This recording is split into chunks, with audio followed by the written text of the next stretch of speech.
Hello po at maligayang pagbabalik. Narito po ang compilation videos na mula sa Injustice Stories playlist na sana po ay magustuhan po ninyo. Maraming salamat po. Unang video.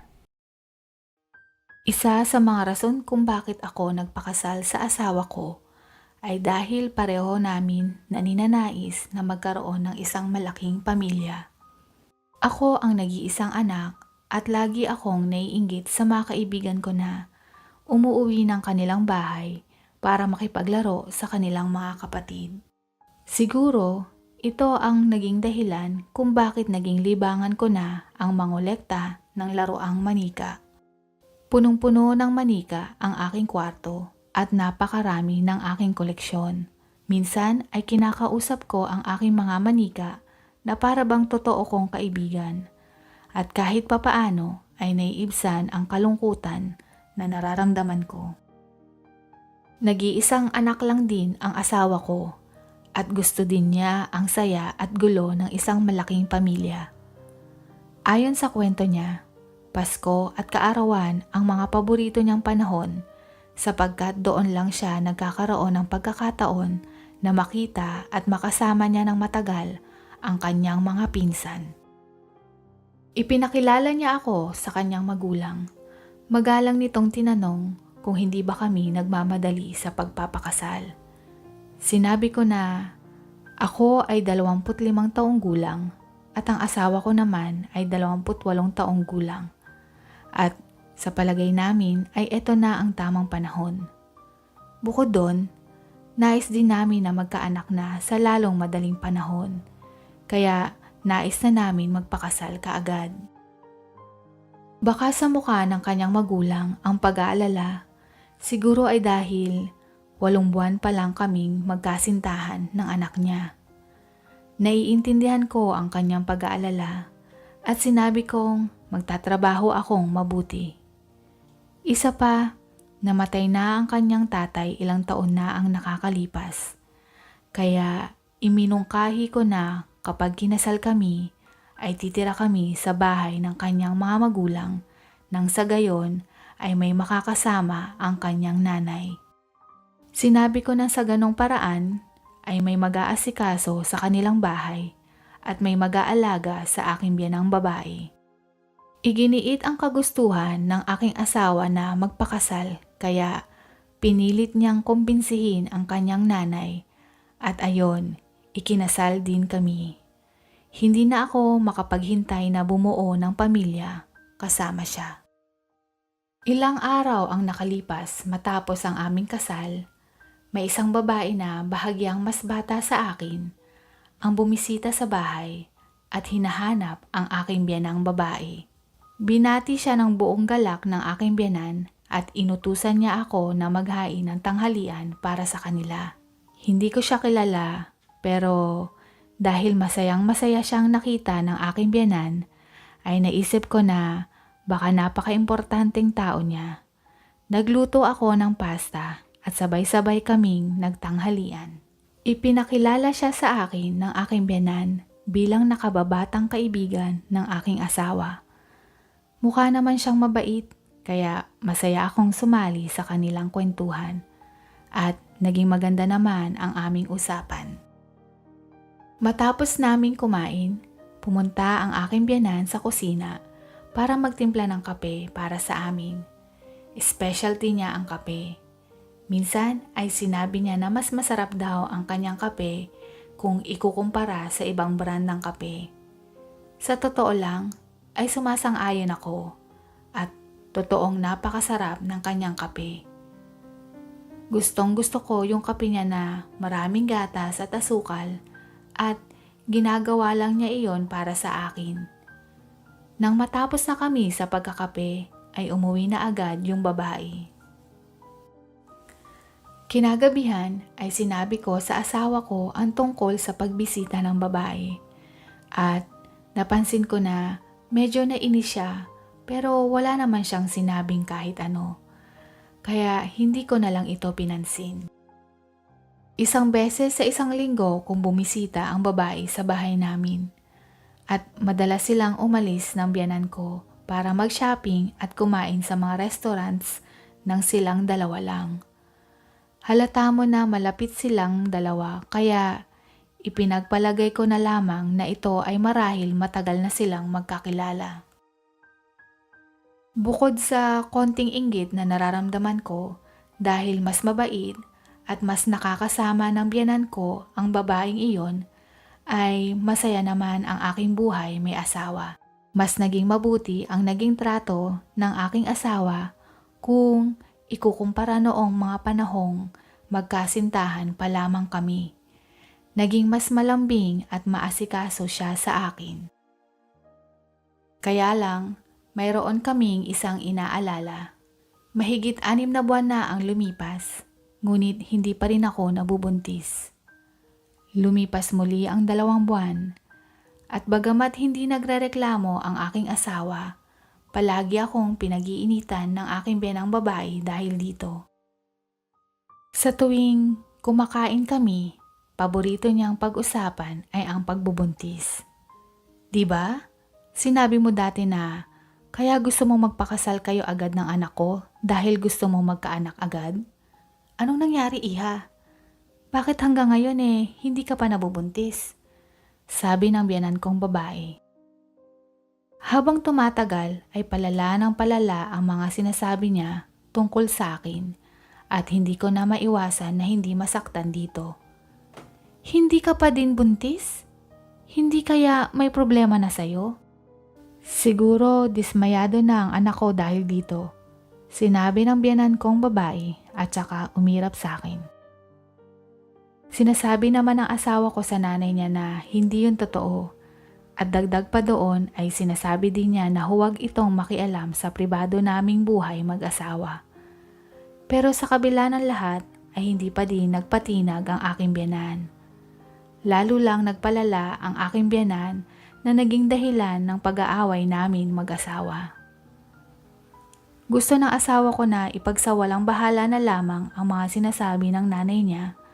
Pero, paano ko magagawa iyon? Hindi ako bato para hindi makaramdam. Nasasaktan din naman ako. Alam ko kahit hindi sa akin sabihin ng asawa ko ay dismayado at nalulungkot siya sa loob-loob niya. At iyon ang mas nakakadagdag ng stress sa akin. Sa wakas, napagdesisyonan naming mag-asawa na magpunta na sa doktor. Nagsagawa sila ng pagsusuri sa akin at sa mister ko. Pagkalipas ng 1 linggo ay binalikan namin ng doktor para malaman ang naging resulta at may sinabi siya sa amin na labis naming ikinabigla. Walang nakitang kahit anong problema sa asawa ko at sa akin maliban at sa isang bagay. May nakitang kakaiba sa isinagawang blood test. Tinanong ako ng doktor ng, gumagamit ka ba ng birth control? Sinagot ko ito ng may pagtataka. Hindi po. Sinabi niya na base sa naging resulta ng pagsusuri ay gumagamit ako ng birth control. Habang pauwi kami, nakiusap ang asawa ko na sabihin ang totoo. Biglang bumuhos ang mga luha ko at sabay sabi ng, seryoso ka? Alam mo kung gaano ko pinapangarap na magkaroon ng anak, kagaya o higit pa sa ninanais mo. Bakit ako iinom ng gamot na birth control? Kung hindi ka umiinom nun, bakit iyon ay nakita sa resulta? Maliban na lamang kung iniinom mo iyon nang hindi mo alam. At isa pa, kailangan iyon inumin araw-araw. Sagot ng asawa ko at humingi siya ng paumanhin. Nung sandaling sinabi niya iyon, biglang may sumagi sa isipan ko. Kung nakakainom ako ng contraceptive nang hindi ko alam, maaaring nakuha ko iyon sa kinakain o iniinom ko araw-araw. Ano ba ang lagi kong iniinom araw-araw? Kape. Palagi akong pinagtitimpla ng kape ng biyenan ko. Ito na ang kape para sa paborito kong manugang. Ayan ang palagi niyang sinasabi kada umaga habang ibinibigay niya ang ginawa niyang kape tuwing almusal. Oh, kape, maraming salamat po. Tugon ko naman sa kanya palagi. Teka, hindi kaya may inilalagay siyang kung ano sa kape ko? Pero hindi ito makabuluhan dahil palagi siyang naiinis dahil hindi ako mabuntis-buntis. Kaya hindi ito maaari. Bukod doon, kung totoo man ito, ibig sabihin ay isang halimaw ang aking biyanan. Pero hindi naman siya ganoon kaya sinubukan kong alisin ang ideyang iyon sa isip ko. Kinabukasan, habang nag-aalmusal kaming lahat, sinabi ko sa biyenan ko na ayon sa doktor ay maayos naman ang lahat at kailangan lang namin sumubok muli para mabuntis ako. Napagkasunduan naming mag-asawa na hindi banggitin ang kahit ano tungkol sa isinagawang pagsusuri para hindi na ako bungangaan ng biyenan ko tungkol dito. Sinabi ng biyenan ko na mabuti naman at sumubok lang daw kami muli. Tumayo siya at sinabing, "Okay, oras na para sa espesyal kong kape," at sabay punta ng kusina. Pero tila ba nasa ilalim ako ng isang salamangka. Ewan ko ba, pero parang may tumutulak sa akin na tumayo at sundan siya. Umarte ako na para bang may ginagawa malapit sa kusina at maingat kong pinagmamasdan ang ginagawa niya. Nagtitimpla siya ng kape. Naglagay ng gatas at asukal gaya ng paborito kong inumin. At natuklasan ko ang ginagawa niya. Dali-dali niyang nilabas ang maliit na supot na may puting powder at ibinudbud niya ito sa kape ko. Mabilis ang mga pangyayari kaya iniisip ko na namamalikmata lang ako. Bumalik agad ako sa lamesa at inantay na lamang siya. Nilagay niya ang kape sa harapan ko. Hindi ko mainom yung kapeng tinimpla niya. Nakatitig lang ako dito ng ilang minuto hanggang sa nagkalakas ako ng loob na magsalita. Nanginginig kong sinabi na, Pinapainom mo po ba ako ng birth control nang hindi ko alam?" Parehong natahimik ang asawa at biyenan ko at sabay silang nagulat na tumingin sa akin. Biglang sumigaw ang biyenan ko at sabi, "Baliw ka ba? Bakit ko gagawin sa'yo yun? Nais nating lahat na magkaanak ka na. Pinagbibintangan mo ba ako dahil gusto mo isisi sa iba ang kawalan mo ng kakayahan na magbuntis? Nabaliw ka na ba sa sobrang pag-iisip dahil hindi ka makabuo ng anak?" Sumali sa usapan ang asawa ko at sabi, "Nababaliw ka na nga ba talaga? Anong naisip mo at pinaratangan mo ang aking nanay na gumawa ng ganong bagay? Humingi ka sa kanya ng paumanhin ngayon din." Nakita ko na may nilagay siyang puting powder sa kape ko. Tanging sa kape ko lang. "Ano yun?" sagot ko. Nabigla ang asawa ko sa narinig niya at lumingon siya sa nanay niya at sinabing, "May inilagay ka ba kung ano sa kape niya?" Kagaya ng inaasahan, tumanggi ang kanyang nanay. "Siyempre wala. Baliw lang yung babaeng iyan. Dapat ay dali na natin yan sa mental hospital." Pasigaw niyang sinabi at agad siyang tumayo at lumayo sa amin.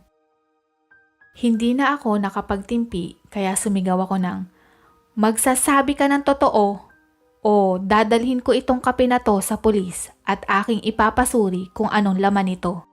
Napahinto sa paglalakad ang aking biyenan. Ilang segundo ring nabalot sa nakabibinging katahimikan ang buong bahay. Humarap siya sa amin at inamin ang lahat. "Oo, tama ka.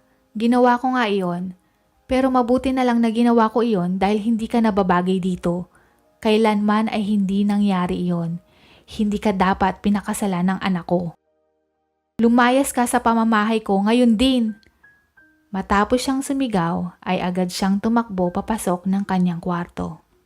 Sinundan naman siya ng aking asawa samantalang ako naiwang nakaupo at nabibigla pa din sa mga pangyayari. Hindi ako makakilos, wala akong magawa na kahit ano. Makalipas ang 1 oras at lumabas mula sa kwarto ang aking asawa at ipinaliwanag niya sa akin ang lahat. Yung babae na palaging pumupunta sa bahay at sobrang malapit sa biyenan ko ay anak daw ng matalik na kaibigan ng biyenan kong babae. Nagkaroon sila ng pangako na ipapakasal nila ang kanilang anak sa isa't isa. Bagamat gustong-gusto ng babae ang aking asawa, hindi siya magustuhan ng aking asawa kahit anong pilit ng nanay niya.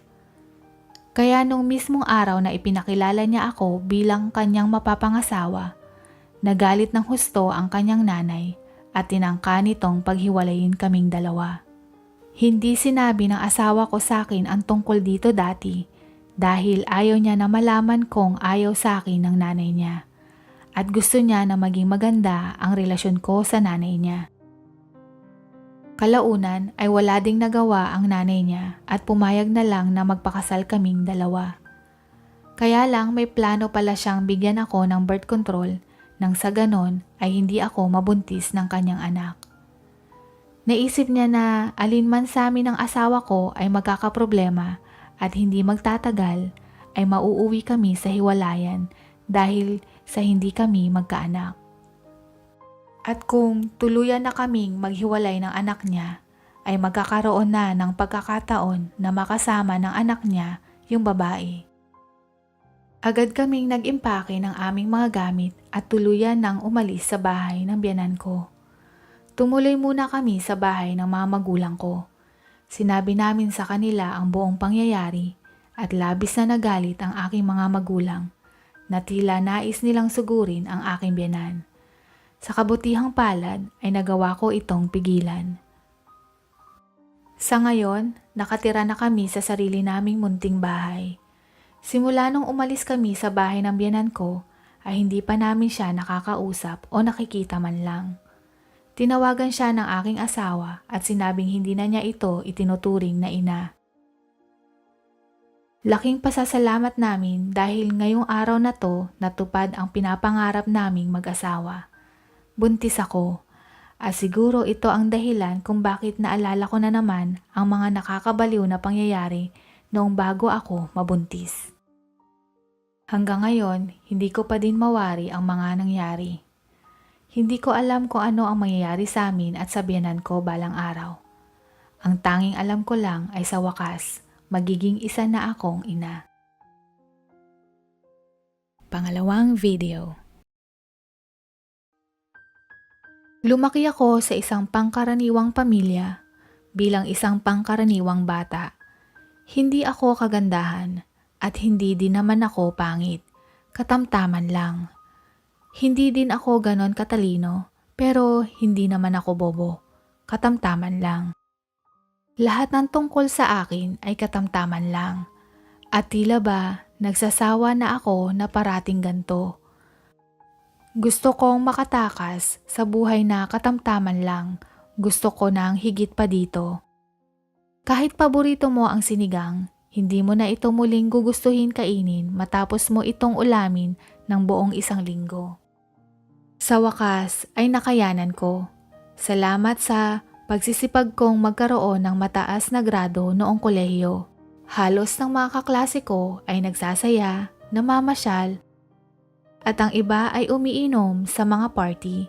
Samantalang ako, mas pinili ko magkulong sa kwarto at mag-aral. Nagtapos ako bilang isa sa may mataas na karangalan sa hospitality management at nakakuha ako ng magandang trabaho sa isang kilalang 5-star hotel sa Manila. Doon ko din nakilala ang aking asawa. Siya ang manager sa guest relations ng hotel at mas matanda siya sa akin ng 10 taon. Masaya ang lahat ng kaibigan ko, lalong-lalo na ang aking matalik na kaibigan simula pa noong elementarya. Labis na tuwa ang nakita ko sa best friend ko at dahil doon, mas lalo kong napagtanto na nagtagumpay ako. Marami kaming pagkakatulad ng aking asawa. Palagi niyang iniisip ang makakabuti para sa sarili niya at sa pamilya niya. Ang aming pamilya ang unang prioridad niya sa buhay at ganun din naman ako. Nagtutulungan kaming magtrabaho ng mabuti para sa pamilya namin at para mabigyan ng magandang buhay ang magiging anak namin. Sa kabila ng pagsisikap namin, ay hindi namin nakakalimutang magsaya paminsan-minsan at sa loob lamang ng 5 taon ay nakalipat na kami sa matatawag naming amin. Nakabili kami ng isang maliit na condo unit malapit sa pinagtatrabahuhan namin. Nung unang gabi namin sa condo ay nagdiwang kami ng husto na para bang bagong taon. Hindi ko maipaliwanag ang saya na nararamdaman ko ng mga oras na iyon. Ang dating pinapangarap lang namin ay nagkatotoo na. Ilang taon ang lumipas ay biniyayaan kami ng isang anak na lalaki. Napagpasyahan naming mag-asawa na huminto na ako sa pagtatrabaho. Maganda naman ang trabaho ng asawa ko at ang kinikita niya ay higit pa para sa aming pamilya. Isa pa sa dahilan ay nais kong lumaki ang anak ko kasama kaming magulang niya at hindi isang yaya. Gusto kong maalagaan siya at maalalayan sa bawat hakbang na gagawin niya habang lumalaki siya.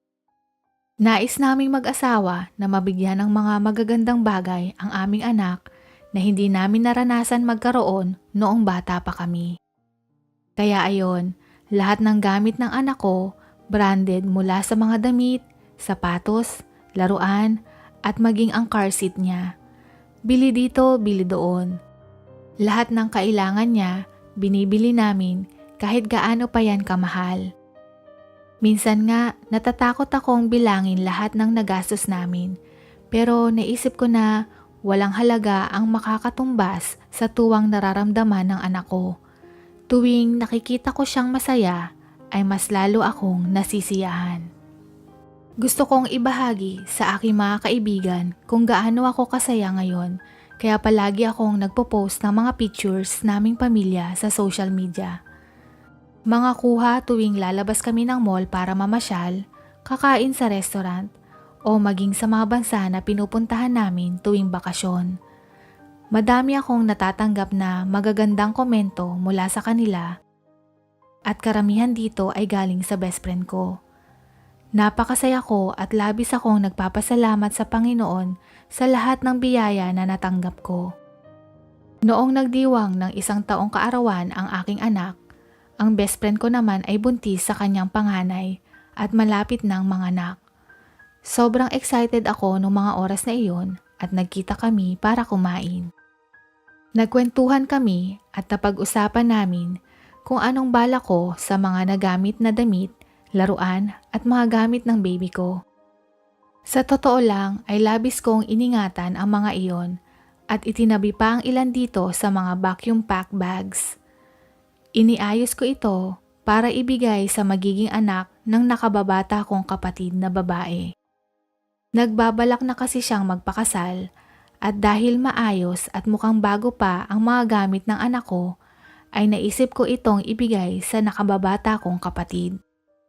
Sinabi ko ito sa aking kaibigan at sinabi niya na, "Buti ka pa, nabibigay mo ang kailangan ng anak mo. Alam mong wala akong sapat na pera, di ba? Kulang pa nga ang mga gamit ng anak ko. Baka naman pwede mong ipahiram sa akin kahit sandali ang mga gamit ng anak mo. Hindi pa naman ito kakailanganin ng kapatid mo dahil wala pa naman siyang anak. Pangako at ibabalik ko ito pagkatapos ko gamitin at ibibigay ko ito sa kapatid mo. Pangako iyan. Sobrang iingatan ko ang mga gamit mo." Tinitigan niya ako nang may kislap sa kanyang mga mata. Hindi dapat ako papayag pero hindi ko naman siya matiis kaya sinabi kong, "Of course! Mahihindian ba kita para nakitang kapatid?" Kinabukasan ay inihatid ko sa kanya ang lahat ng gamit ng anak ko at pinakiusapan ko siyang alagaan ang mga ito sapagkat sobrang mahalaga ito para sa akin. Labis naman siyang nagpasalamat dahil dito. Mahigit na 7 buwan ang lumipas. Hiniling ko sa kanya na ibalik na ang mga hiniram niya dahil nagdadalang tao na ang aking kapatid. At kakailanganin niya ito sa oras na siya ay manganak. Sinabi naman niyang okay, ngunit mga ilang linggo na ay wala akong naririnig na kahit ano mula sa kanya. Nakakapanibago ito sapagkat madalas na parang araw-araw kaming nagpapalitan ng mensahe sa loob ng maraming taon. Naisipan kong tawagan na siya sapagkat hindi na siya sumasagot sa mga text ko. Sinagot niya ito at sinabing, "Okay, ibibigay ko ito sa iyo malapit na." Pagkainis niyang sagot. Bihira siyang mainis sa akin dati, kaya inisip ko na lamang na baka may problema siyang kinakaharap sa trabaho, pamilya o sa asawa niya, kaya umokay na lang ako at naghintay. Subalit, 2 linggo na ang lumipas nung huli kaming mag-usap at wala pa din siyang reply sa akin. Pakiramdam ko ay napakatagal na ito, kaya naman tinawagan ko siya uli at sinabing kailangan ko na talaga ito. Hindi ka panipaniwala ang mga sinabi niya na, "Di ba, ibinigay mo na ito sa akin? Bakit mo binabawi?" Ibig ko sabihin, luma na ang mga ito at hindi mo na ito mapapakinabangan, kaya bakit hindi mo na lang ito itapon? Naisip ko noon sinabi mo na kunwari ipapahiram mo ang mga gamit sa akin at naisip ko na sinabi mo lang yon, pero ang totoo, intensyon mo ay gusto mo na talaga itong ibigay sa akin. Nabigla ako sa mga sinabi niya. Hindi ko inaasahan na sasabihin niya ang mga iyon, kaya wala akong salitang maisagot sa kanya. Naiinis ako pero sa tingin ko, mahinahon kong sinabi na, "Nagbibiro ka lang, di ba? Siyempre, ipinahiram ko lang iyon sa'yo. Mahal ang lahat ng iyon at sinabi ko din sa'yo na ibibigay ko talaga iyon sa kapatid ko. Paano mo naisip na ibibigay ko iyon sa'yo?" Nagtalo kami ng ilang minuto at sa huli sinabi kong, "Sa akin ang mga iyon. Ipinahiram ko lang iyon sa'yo. Kailangan na ito ng kapatid ko. Pupunta na lang ako sa bahay ninyo at ako na mismo ang kukuha ng mga gamit." At saka ko ibinaba ang tawag. 15 minuto ang lumipas at tumawag siyang muli sa akin. Umiiyak niyang sinabi na, "Huwag ka nang pumunta at kahit pumunta ka dito, wala na ang mga gamit mo." "Anong sinasabi mo? Bakit wala na dyan ang mga gamit ko?" Pagtataka kong tanong sa kanya. Inamin niyang ibinenta na niya online ang mga gamit ko dahil hindi na niya ito kailangan pa. Sinabihan niya din akong walang puso dahil may pera ako samantalang siya ay naghihirap at sa kanya tinapos ang tawag. Hindi ako makapaniwala. Tinawagan ko siyang muli ngunit hindi na niya sinasagot at mukhang pinatay na niya ang kanyang cellphone. Pulang-pula na ako sa galit nung mga oras na iyon. Kung sinabi niya lang sana na wala siyang pera at humingi ng pasensya, ay baka mapatawad at maintindihan ko pa siya. Alam ko ang pakiramdam ng walang pera, pero yung pagsisinungaling niya sa akin at pagtawag sa akin bilang walang puso, ang labis na ikinagalit ko. Wala ni katiting na pagsisisi o paghingi ng paumanhin ang narinig ko sa kanya. Ayon ang hindi ko matanggap. Tumulong lang naman ako, pero bakit ako ang nagmumukhang masama ngayon? Sinayang niya ang lahat ng taon na pinagsamahan namin dahil dito. Hinang-hina ang buong pagkatao ko. Kinagabihan ay sinabi ko ito sa aking asawa. Umiling lang siya at sinabing kalimutan ko na lamang ang tungkol dito. "Anong gagawin natin? May magagawa pa ba?" Tanong niya sa akin. Alam kong galit na siya at nahihiya ako dahil best friend ko iyon. Hay.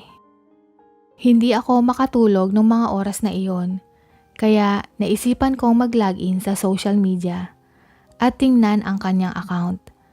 Nagsulat ako ng isang mahabang post at ikinuwento ko ang buong detalye na ginawa niya sa akin.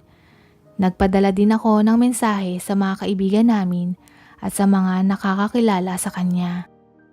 Makalipas ang 30 minuto ay nakatanggap ako ng mensahe mula sa kanya. Sabi niya, sino daw ba ako para mag-post ng ganon sa social media at pahiyain siya sa mga kaibigan niya. Hindi ko pinansin ang mensahe niya at simula noon ay hindi ko na siya kinausap pa.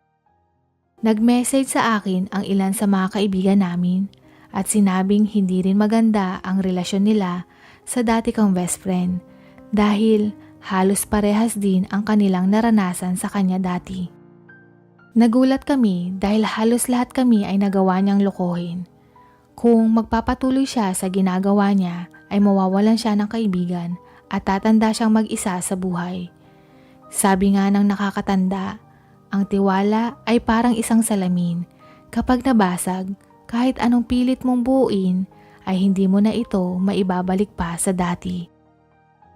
Siguro ay hindi talaga kaibigan ang turing niya sa akin.